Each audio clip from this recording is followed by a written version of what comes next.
पहाड़ों में सीढ़ीनुमा ढालदार जमीन में खेती किसानों के स्वरोजगार से भी अच्छी आमदनी हो सकती है।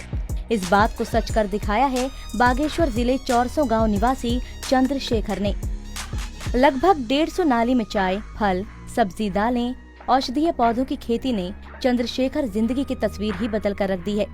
खेती किसानी से चंद्रशेखर अब साल में 4 लाख रुपए तक की आय होने लगी, तो उन्होंने अपने घर में ही होम स्टे भी बना लिया है ताकि यहाँ के सुरम्य वादियों का पर्यटक भी लुत्फ उठाएं और उत्तराखंड में पर्यटन बढ़ सके। दरअसल बागेश्वर जिले के गरुड़ तहसील के चौरसो गांव निवासी चंद्रशेखर पांडे 26 साल पहले रोजगार की तलाश में परिवार सहित गांव छोड़कर मुंबई चले गए थे। मुंबई में ज्वेलरी की दुकान में काम करते हुए चंद्रशेखर मैनेजर के पद तक पहुंच गए।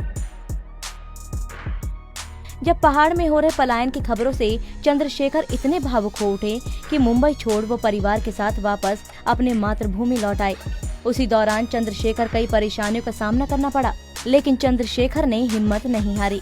अपने परिवार के साथ मिलजुल कर धीरे धीरे उन्होंने खेती के साथ ही बागवानी शुरू की, जिसके बाद उनकी मेहनत रंग लाई और सभी खर्चे निकालने के बाद उन्हें 50,000 रुपए की बचत हुई। तो चंद्रशेखर बंजर खेतों को भी आबाद करने की ठान ली। खेती बागवानी से अब हर साल उनकी आय 4 लाख रुपए हो गई है। इस पर अब गांव के ही मेहनतकश 7 लोगों को भी चंद्रशेखर रोजगार दे अपने साथ काम पर लगा दिया। तो अब 150 नाली बंजर भूमि बागवानी से लहलहा उठी है।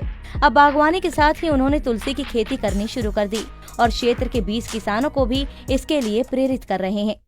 यहाँ पर जो हमने अभी खेती कर रहे हैं, हमारा जो शुरुआत में था कि हमने छोटे लेवल पे काम किया था, तभी हमें 85,000 रुपए मिल जाता था साल भर में मेहनत करने पे। तकरीबन हमें दूसरे साल में हमारा टर्नओवर लगभग 1.5 से 2 लाख के नियर रहा। अभी हमने ये तुलसी उत्पादन जब से किया है, तब से हमारा जो इनकम है, जड़ी बूटी विभाग गोपेश्वर उन्होंने जो मदद हमें की है, जो डायरेक्टर चंद्रशेखर सनवाल जी, उन्होंने मदद करते हुए हमने यहाँ पर लगभग तकरीबन अभी 3 से 3.5 4 का हमारा इनकम हो रहा है। और हमने ये सोचा है कि आने वाले जो 20 किसानों को जो तुलसी दे रखी है और चीज के बारे में चर्चाएं हो रही है, तो तकरीबन हमारा लक्ष्य है कि 5 लाख के अब हम लोग कमाएंगे, और जिसमें और साथी लोग भी हमारा काम करने का रुझान पे चल रहे हैं और वो भी इनकम कमाएंगे।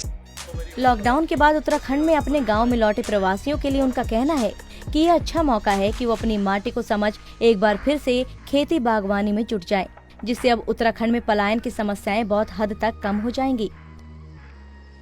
इस लॉकडाउन के पीरियड में हम ये चाह रहे कि हम लोग क्या करें। अब नया चीज हो गया कि हम इस देश में जो विषम परिस्थिति चल रही है, इस विषम परिस्थिति में हमें नए काम करने होंगे। जैसे हमने यहाँ खीरा उत्पादन कर रहे हैं, शिमला मिर्च है, टमाटो है, लाल मिर्ची है, और सबसे बड़ा हमारा एक चीज और है, जैसे हमने तुलसी का हमने फोकस किया। इस तरह से हमने बहुत सारी चीजें मैं आपको बताना चाहूंगा, जिसकी तेजपात है, 2000 तेजपात है, आंवला है, रीठा है।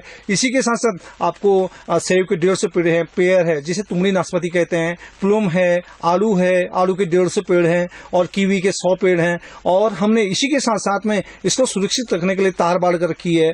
और ये लगभग 24 साल जब हम मुंबई से घर पहुंचे, तो हमारा सबसे बड़ा मुद्दा था कि कैसे हम क्या करेंगे, क्योंकि पलायन हमको रोकना है। पलायन हम क्या करेंगे, कैसा करेंगे, क्योंकि सब लोग आज सारे खेती में कोई काम करने के लिए बहुत कम लोग इच्छुक है। तो हम चाह रहे कि जो हमारे टोटल युवा वर्ग है, अब हमें वो काम करने पड़ेंगे कि ताकि पलायन बंद हो और यहाँ पर हमें रोजगार मिलेगी, चाहे जो भी रोजगार हो यहाँ पर। बता दें कि बागवानी और कृषि के जरिए चंद्रशेखर स्वरोजगार को अपनाने के लिए युवाओं के लिए एक मिसाल पेश करने में लगे हैं। वर्तमान में वो 20 नाली भूमि में चाय, 10 नाली में तुलसी, 20 नाली में सब्जी, 50 नाली में दाल का उत्पादन कर रहे हैं, जिससे उन्हें अब सालाना करीब 4 लाख रुपए की आमदनी हो रही है। इसके साथ ही 50 नाली भूमि में उन्होंने 500 पेड़ तेजपत्ता, 100 पेड़ तुमदी नाशपाती, 25 पेड़ सेब, 50 पेड़ रीठा, 50 पेड़ अखरोट, 50 पेड़ आंवला और 20 पेड़ हरड़ के रोपित किए हैं। इसके साथ ही पॉली हाउस में भी वो बेमौसमी सब्जियों के उत्पादन के साथ ही उन्होंने मछली पालन का भी काम शुरू कर दिया। पंजाब केसरी टीवी के लिए बागेश्वर से जगदीश उपाध्याय की रिपोर्ट।